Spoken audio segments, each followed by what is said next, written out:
जय हिंद दोस्तों, स्वागत है आप सभी का सुरुचि स्टडी पॉइंट में। हमने आपको अकबर का पार्ट 1 पढ़ा दिया। आज हम बहुत महत्वपूर्ण भाग अकबर का पार्ट 2 में जानेंगे, जिसमें हम राजस्व विभाग के बारे में जानेंगे। किसके बारे में जानेंगे बाबू? तो राजस्व विभाग का, कि अकबर कैसे राजस्व विभाग था, कैसे उसका टैक्स लेने का प्रणाली था, कौन कौन सा कर उसने हटाया। तो वीडियो को लास्ट तक जरूर देखिए, आपको अकबर का राजस्व विभाग के बारे में बहुत अच्छा नॉलेज मिलेगी। और आता भी क्वेश्चन है, अकबर के राजस्व विभाग से बहुत सारा क्वेश्चन आता है, इसीलिए वीडियो को लास्ट तक देखिएगा, स्किप मत कीजिएगा। देखिए, कहा गया है कि 1562 ईस्वी में जोधाबाई से किसका शादी होता है? तो अकबर को। अकबर का जो शादी होता है 1562 ईस्वी में जोधाबाई बेगम से होता है। ये एक राजपूत महिला थी और इनका विवाह किससे हो जाता है? अकबर से हो जाता है। अकबर जो थे उनके इससे पहले वो इनकी एक और पत्नी थी जिनका नाम रुकैया था। अकबर की तो बहुत सारी पत्नियां थी, अकबर की बहुत सारी पत्नियां थी, जिसमें रुकैया बेगम हो गई, सलीमा बेगम कौन थी? उससे भी अकबर विवाह किए थे। लेकिन मैंने आपको बताई कि जो सलीमा बेगम थी वो बैरम खां की पत्नी थी। बैरम खां की पत्नी थी, तो बैरम खां का जब हत्या हुआ तो उसके बाद सलीमा बेगम से विवाह कर लेते कौन? अकबर, और उन्हें अपनी पत्नी का दर्जा देते हैं। तो सलीमा बेगम होगी आपका, रुकैया बेगम। उसके बाद जब जोधाबाई बेगम आती है तब से अकबर को एक कह सकते योग्य और उसको बदल कर रख देती है। उनका जो शासन प्रणाली में एक अलग ही तरह की क्रांति आ जाती है। जो अकबर अपने मार्ग से भटक गए थे उनको अपने मार्ग पर लाने का कार्य अकबर के जो वाइफ होती है जोधाबाई करती है। देखिए बाबू, अकबर जो थे वो 1562 में दास प्रथा को खत्म करते हैं। 1562 में क्या करते? दास प्रथा। अकबर देखे थे कि दास प्रथा बहुत ही खराब व्यवस्था थी। जोधाबाई भी बताती है कि देखे तो सभी को दासी बनाकर रखना, दास प्रथा क्या अच्छा चीज़ है? नहीं अच्छा चीज़, इसको खत्म कर दीजिए। तो कहा जाता है ने देखिए, कहा जाता है कि जो लड़के होते हैं उसी का बात मानते हैं जो उनकी फेवरेट होती है ना। वो ऐरा गैरा को बात नहीं मानते, लेकिन उनकी जो फेवरेट लड़की होती है उसका बात लड़का लोग बहुत मानता है। इसीलिए अकबर भी जो था वो जोधाबाई का बात बहुत मानता था। क्या? जोधाबाई का बात अकबर मानता था, और जोधाबाई जैसे जैसे कहती थी वो वैसे वैसे करता था। जोधाबाई के कारण ही क्या हुआ? अकबर संभल गए। तो इसीलिए कहा जाता है कि जो पसंदीदा लड़की का बात हमेशा जो मर्द होता है वो मानता है। तो जोधाबाई बेगम क्या थी? अकबर की क्या थी? फेवरेट पत्नी थी। अब देखिए, आपका 1562 में दास प्रथा को क्या किया? खत्म किया। कौन? आपका अकबर। अकबर क्या किया? 1562 ईस्वी में दास प्रथा को खत्म करता है, और 1562 में दास प्रथा अकबर के द्वारा खत्म किया गया। उसके बाद देखिए, जोधाबाई बेगम अपने चालाक थी, जानते हो, धीरे धीरे अकबर को पूरा चेंज कर रही थी। कहीं अच्छा आप लोग हज जाते हैं तो आप लोग लेते हैं टैक्स? तो कहता है नहीं, ऐसा तो नहीं होता है, हम लोग हज जाते हैं तो टैक्स नहीं लेते। जोधा कहती है लेकिन देखो तो कितना नाइंसाफी हो रहा है अकबर, तुम लोग जो हज जाता है तो टैक्स नहीं लेता है, लेकिन हम लोग पे, हिंदुओं पे तीर्थ यात्रा कर लगता है, ये की सही है?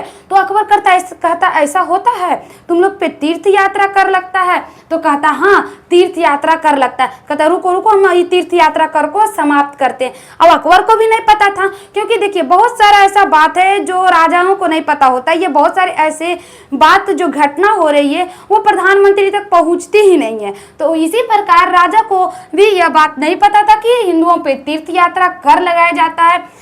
पता कि नहीं रहेगा। पहले अकबर बहुत मतलब कह सकते हैं उटपटांग राजा था, उसको ना किसी का बात मानता था, सिर्फ महामंगा के बहकावे पे आकर वो उल्टा सीधा काम करता था। लेकिन जब से जोधाबाई बेगम आई, जब से इसका दिमाग ठीक किया, जब से ये बढ़िया से की करने लगा, शासन चलाने लगा, तो 1563 ईस्वी में तीर्थ यात्रा कर ही समाप्त करता। उसके बाद आप नाम सुनेंगे फतेहपुर सीकरी का।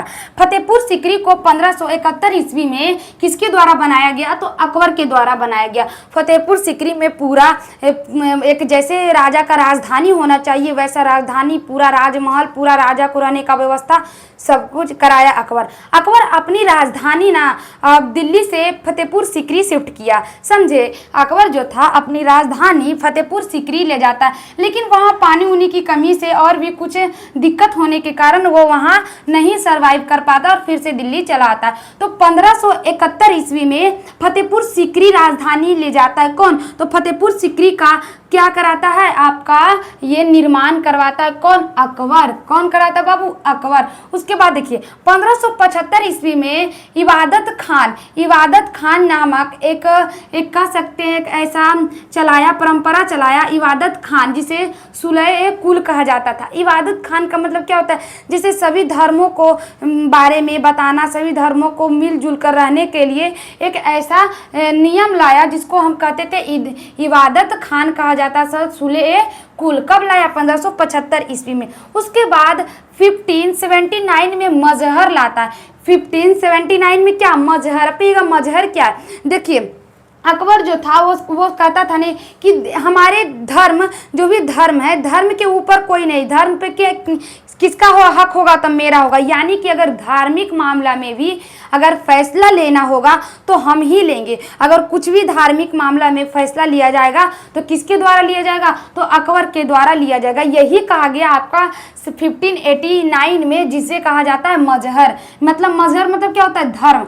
धर्म से रिलेटेड जो भी कानून होगा, जो भी नियम कानून होगा, जो भी फैसला होगा, वो अकबर के द्वारा लिया जाएगा। और पहले ही अकबर बहुत सारे ऐसे धार्मिक जो लोग थे, गुरुओं थे, उनसे वो सिग्नेचर करवा लेता है। तो अकबर का जो राजनीति व्यवस्था था वो बहुत सही था। क्या था? सही था। अब वो अपना दृष्टि है, अपना एरिया है कि वो शासन कैसे किया और वो क्रूर था या नहीं था। लेकिन इसका जो एडमिनिस्ट्रेटिव जो पावर था, वो जो प्रणाली था, एडमिनिस्ट्रेशन जो प्रणाली थी, वो उसकी अच्छी थी। वो जो राजस्व विभाग को भी अच्छे से चलाया, उसने टैक्स ये सब को बढ़िया से लागू किया। जमीन पे कैसे टैक्स लिया जाता है, खेत पे कैसे टैक्स लिया जाता है, ये सारा इन्होंने मंथन किया। तो ये सब जो था कुछ हम देखने को मिलेगा कि राजस्व विभाग और ये जो आपके भूमि से कर लिया है वो उसका मैच करता है शेरशाह सूरी से, नहीं ना? शेरशाह सूरी से मैच करता है। शेरशाह सूरी जो भी थे इन्हीं के तरह, मतलब इसके जो शेरशाह सूरी जो थे वो उनके तरह अकबर कार्य कर रहा था। ये नहीं कि अकबर जो शेरशाह सूरी अकबर के तरह कार्य किए, नहीं, शेरशाह सूरी के तरह अकबर कार्य करता है। नहीं बाबू, नहीं करता। देखिए मैंने आपको बताया था शेरशाह सूरी के बारे में, पता है इसने कर लाता है। ये क्या करते हैं? ये कर लाते हैं और किस के आधार पे लाते हैं? उपजाऊ भूमि के आधार पे इन्होंने भूमि को 4 भागों में बांटा। उसके बाद कर निर्धारित किया। कर मतलब क्या होता है? टैक्स, कुंजी, चुंगी।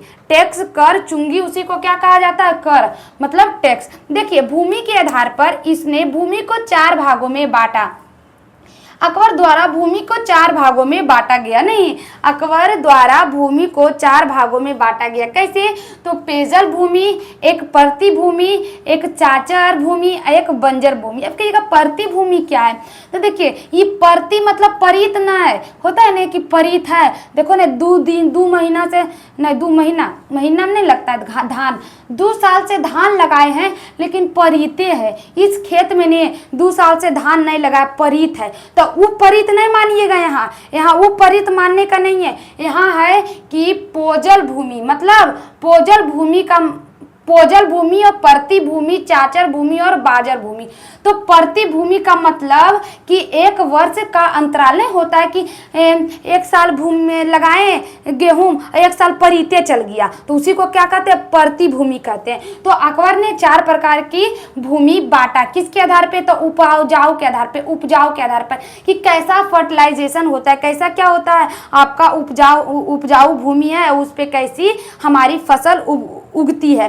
तो इस प्रकार अकबर ने 4 भागों में बांटा। देखिए पोजल भूमि क्या था? जिसमें प्रति वर्ष अनाज लगते थे और अनाज अच्छी मात्रा में होते थे, उसे पोजल भूमि कहते थे। पोजल भूमि में क्या? प्रति वर्ष किसान अनाज लगाते थे और अनाज होता भी था, उसे क्या कहा जाता था?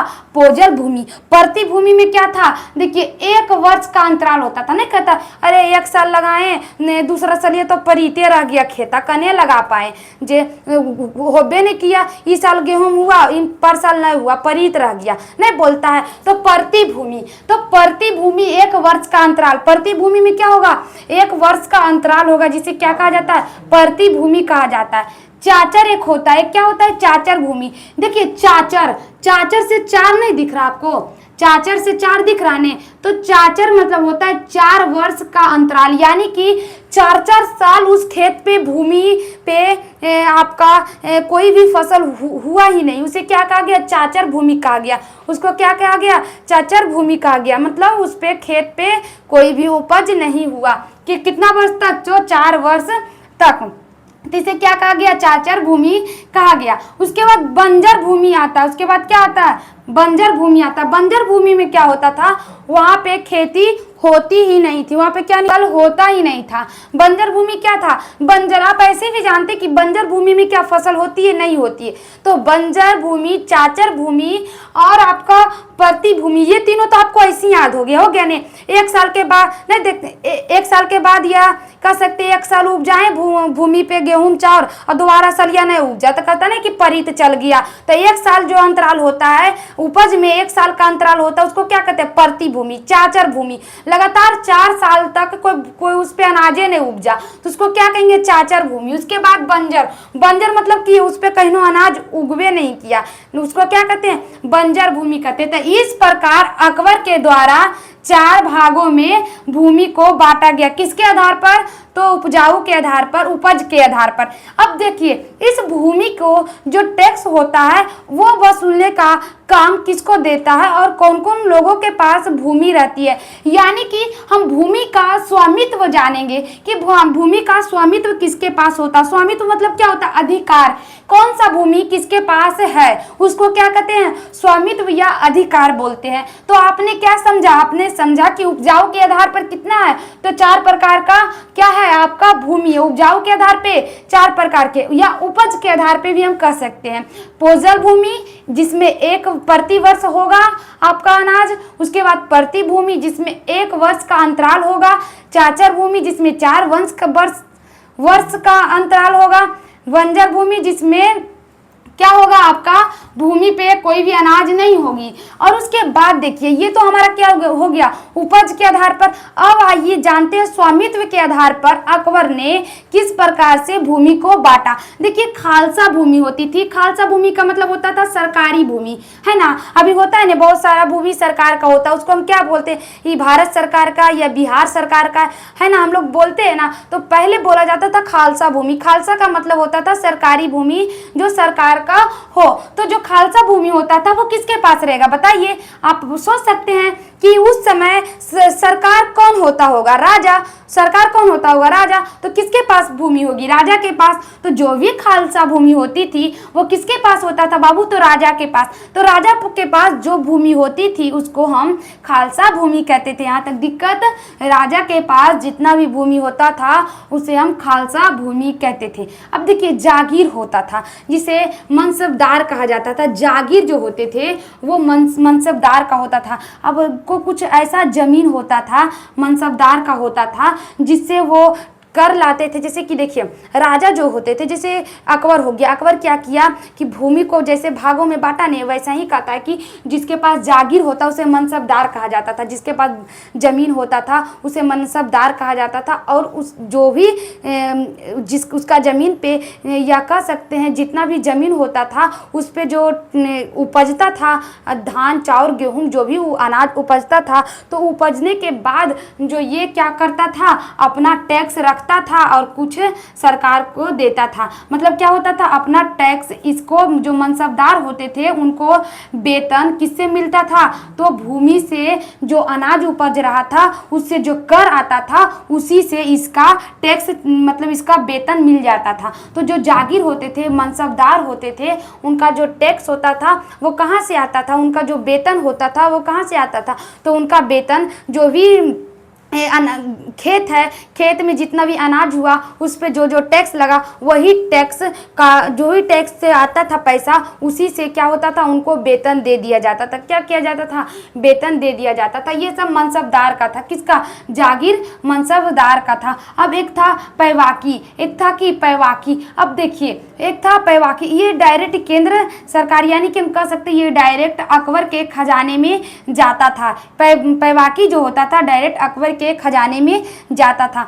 मदद ए माशा होते थे, मतलब ये होता था जो भी लोग गरीब, ब्राह्मण, फकीर लोगों को जो भूमि दान दिया जाता था उसको मदद ए माशा कहा जाता था। फकीरों को भूमि दान देना, मदद करना, इसमें आता था। तो इस प्रकार ये क्या हुआ, भूमि के जो स्वामित्व के आधार पर बांटा कि देखो जो सरकार के पास भूमि है उसको तो हम खालसा भूमि कहेंगे, और जो जागीर है जैसे बहुत सबका जागीर होता है, जो मनसबदार है जिनके पास भूमि है, तो ये क्या होते थे, बहुत सारे लोगों का भूमि रखते थे। जो मनसबदार होते थे बहुत सारे लोगों का भूमि रखते थे और उन सभी से टैक्स वसूलते थे। तो जो भी उनसे टैक्स वसूलते थे तो वही टैक्स वसूल कर उनका वही वेतन हो जाता था, वही वेतन उनका हो जाता था। किनका, मनसबदार का। उसके बाद आइए, तो ये तो हमारा हो गया आपका स्वामित्व के आधार पे। अब आइए हम टैक्स के बारे में जानते हैं कि जो अकबर के समय जो भूमि पे कितना टैक्स था और कैसा कैसा टैक्स लाया गया। पता है, वित्तीय विभाग के जो मंत्री थे उनको टोडरमल कहा जाता था। वित्तीय विभाग का मंत्री कौन होता था, वित्तीय विभाग, अकबर का वित्तीय मंत्री टोडरमल। क्वेश्चन आता है, जो भी बच्चा 12th का एग्जाम देने वाला ध्यान से सुने कि जो अकबर का जो वित्तीय मंत्री था वो कौन था, टोडरमल। कौन था बाबू, टोडरमल। अगर मेरा वीडियो जो अगर आप 12th में अगर वो भी देख रहे होंगे तो उनके लिए भी ये सब इंपॉर्टेंट है, क्योंकि 12th में भी ये सब पूछता है, और जो कंपटीशन का तैयारी करे उनके लिए भी ये इंपॉर्टेंट है, क्योंकि आर्ट्स पेपर जो 12th में आप अभी पढ़ रहे हैं ना बाबू, वही आगे चल के आप कंपटीशन में पढ़िएगा। ये भ्रम में नहीं रहिए कि 3 महीना पढ़ के हम पूरा जीत लेंगे आर्ट्स पेपर को। ऐसा सिर्फ वही करता है जिसको क्या 300-400 नंबर से मतलब होता है, वो नहीं जिसके पास नॉलेज होना है, आगे चल के जो कुछ करना चाहता है वो अपना 12th वेस्ट ना करे, अपने 12th को बढ़िया से पढ़े, आगे चलकर आपको काम आएगा अगर आप आर्ट्स पेपर लिए हो तब।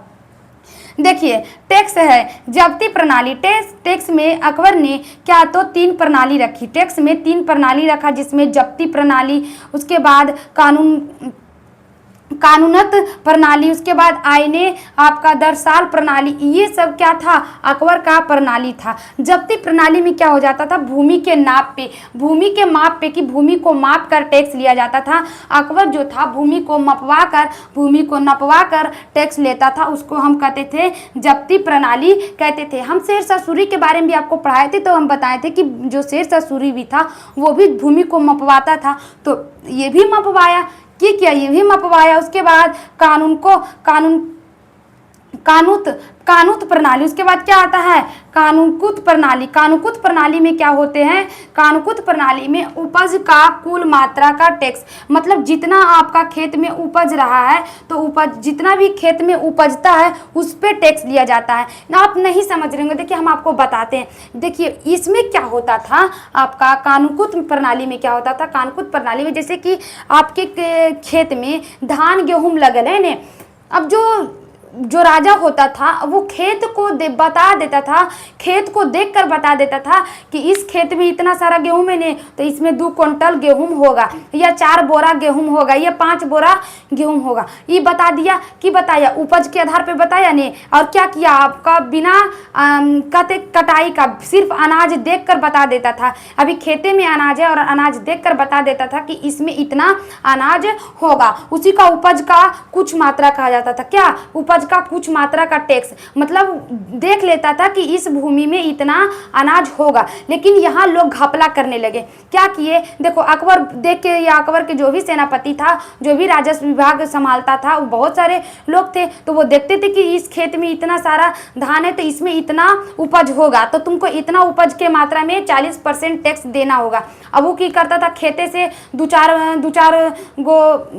चार कह सकते हैं 2-4 बोरा गेहूं पार कर दिया, खेते से क्या किया, 2-4 बोरा गेहूं पार कर दिया। अब वो कहेगा कि देखिए 40% कहाँ हो गया, 30% हुआ, तो ऐसे करके घपला करने लगा। तो कहा रुको, घपला तुम करता, घपला करे में सब तेज था तो घपला कर देता। तो फिर जो अकबर होता वो फिर दूसरा प्रणाली लाता, जिसको कहते आईने दरसाल। आईने दह साल प्रणाली लाता। अकबर क्या लाता? आईने दह साल प्रणाली लाता। इसमें क्या होता है, 10 साल की औसत उपज की मात्रा लाता है। क्या? 10 साल की। वो जो अकबर जो थे वो दूसरा लाते हैं जिसका जो देख रेख टोडरमल करते हैं, और यही विभाग चलता भी है। ये कहते हैं कि 10 साल में तुम्हारा खेत में जितना भी गेहूं धान उपजा है ने, जैसे देख सकते हैं 10 साल में किसी वो खेत है, आपका खेत है, मान लेते हैं आपका खेत है एकदम 4 कट्ठा वाला खेत है, अब उसमें आप गेहूं धान लगाएं। अब 10 साल से आपका रिकॉर्ड है कि इस खेत से 4 मन गेहूं धान होता है 10 साल से, समझ गए? 10 साल से रिकॉर्ड है कि इस जो खेत में कितना गेहूं होता है, 4 मन या 5 मन गेहूं होता है। तो आप नहीं, तब तो कहाँ से वो पकड़ा, तब कहाँ से वो चोरी कर पाएगा, पकड़ा जाएगा कि 10 साल से खेत में तुम्हारा 5 मन गेहूं हो रहा, अभी तुम कह रहा है कि 2 मन हुआ है, 3 मन हुआ है। तो इसी तरह से क्या किए, 10 साल में जितना भी उपजता था ने सभी को मिलाकर टैक्स लेते थे। कौन? आपके अकबर। अकबर की करते थे, 10 साल में हुए उपज को मात्रा को बताते थे कि इतना साल में इतना गेहूं या इतना चावल हुआ है, उसके आधार पर टैक्स लेते थे। तो 10 साल के उपज के आधार पर टैक्स लिया जाता था, जिसे आईने 10 साल कहा जाता था। आईने क्या कहा जाता था? आईने 10 साल कहा जाता था। अब देखिए, हमने तो आपको पूरा उपज की भूमि जो आपका स्वामित्व के आधार पर भूमि, उसके बाद हमने टैक्स के बारे में बता दिया। अब आप जानिए कि अकबर के समय कौन कौन से गुरु थे। हमने आपको बताया था कि अकबर के समय रामदास थे, जो कौन थे? सिख गुरु थे। हम आपको सिखों के बारे में 10 सिख के बारे में हम आपको पढ़ा दिए। अगर आप पढ़ना चाहते हैं तो सुरुचि स्टडी पॉइंट में जिस चैनल पर आप अभी देख रहे हैं उसी चैनल पर जाइए और आप हिस्ट्री प्लेलिस्ट निकालिए, उसमें आपको सारा टॉपिक मिलेगा। तो देखिए, सिख गुरु जो थे रामदास, उनको अकबर आपको 500 बीघा जमीन दिए थे। 500 बीघा जमीन दिए थे का अमृतसर के लिए 500 बीघा जमीन दिया गया था। किसके लिए? अकबर दिया था। किसको? आपका सिख गुरु रामदास को। इनके समय जैन गुरु थे, वीर विजम, आपके प्रभास सूरी, ये सब क्या थे? इनके समय आपके गुरु थे। कौन थे? जैन धर्म के भी आपके महान पुरुष थे, पारसी धर्म के भी थे, दस्तूर आपके ईसाई धर्म के भी थे, एक बीव आपका पुरुषोत्तम दास भी थे, हिंदू धर्म के जो थे पुरुषोत्तम दास वो भी थे, और इस्लाम धर्म के आपके सलीम शेख चिश्ती है ना। सलीम शेख चिश्ती जो थे, चिश्ती संप्रदाय हमने आपको पढ़ाया, तो सलीम शेख चिश्ती के ही आशीर्वाद से अकबर को क्या होता है? पुत्र होता है, जिसका नाम वो सलीम रखते हैं, और आगे चल के उसको हम जहांगीर के रूप में पढ़ते। तो ये शेख सलीम चिश्ती के दरगाह पे जाते हैं। तो शेख सलीम चिश्ती किसके समय थे? तो अकबर के समय थे, और इसी के आशीर्वाद से उनको जहांगीर होता है, जिसको सलीम नाम देते हैं। वो सोचते थे इसे सलीम नाम देंगे तो ये बढ़िया रहेगा, क्या रहेगा? अच्छा रहेगा, लेकिन वो एकदम कहा जाता है क्रूर और ख़राब निकल जाता है, एकदम अच्छा नहीं। अय्याश टाइप के जो जहांगीर होते हैं वो निकल जाते हैं। उसको प्रेम मोहब्बत लड़की उड़की में बहुत ज़्यादा इंटरेस्ट था, और राजा को इस सब से बच कर रहना चाहिए। राजा और स्टूडेंट, जैसे देखिए सलीम जो था, जिसको हम कहते हैं आपको सलीम, जो सलीम जो था वो क्या था?